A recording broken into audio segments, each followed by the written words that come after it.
அலைக்கும் வரஹ்மத்துல்லாஹி வபரகாத்துஹு. கண்ணியத்துக்குரிய சகோதரர்களே, கடன் பட்டாவது குர்பானி கடமையை நிறைவேற்ற வேண்டும் என்பதாக சிலர்கள் நினைக்கிறார்கள். ஏனென்றால் ஒவ்வொரு வருடமும் நாம் குர்பானி கொடுத்து விட்டோம், இந்த வருடம் குர்பானி கொடுக்காவிட்டால் அது குற்றமாக ஆகிவிடுமோ என்பதாக பயப்படுகிறார்கள். அல்லாஹ்வுக்கும் மனிதனுக்கும் உள்ள ஒரு வித்தியாசம் என்னவென்பதாக சொன்னால், அல்லாஹ் சுப்ஹானஹு வ தஆலா மனிதனுடைய சூழ்நிலையை புரிந்து கொண்டு அவனை மன்னிப்பவனாக இருக்கின்றான். மனிதன் என்பவன் மனிதனுடைய சூழ்நிலையை புரிந்து கொண்டாலும் புரிந்து கொள்ளாததை போன்று நடந்து கொள்கிறான். அப்போ ஒரு மனிதனுக்கு குர்பானி என்பது இரண்டாவது பட்சமாக மாறிவிடுகிறது.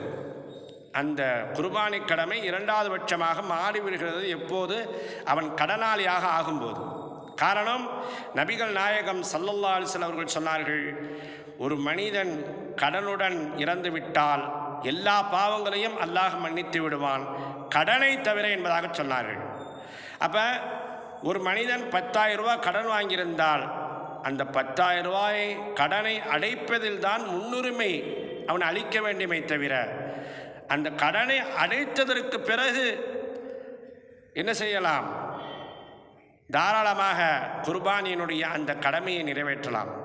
ஆனால் கடனை ஒரு பக்கம் வைத்துக்கொண்டு மீண்டும் கடன் வாங்கி குர்பானி கொடுப்பது என்பது ஒரு மனிதனை சிரமத்திற்கு உட்பட்டதாக ஆக்கிவிடுகிறது.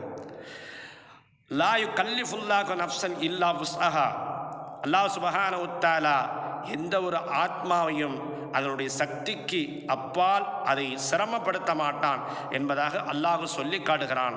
ஆகவே கடன் இருப்பவர்கள் முதலிலே கடனை அடைப்பதற்கு முயற்சி செய்யுங்கள்.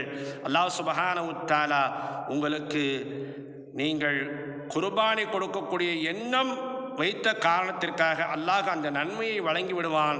அல்லாஹ் சுப்ஹானஹு வ தஆலா உங்களுடைய அனைத்து நற்செயல்களையும் ஒப்புக்கொள்வான்.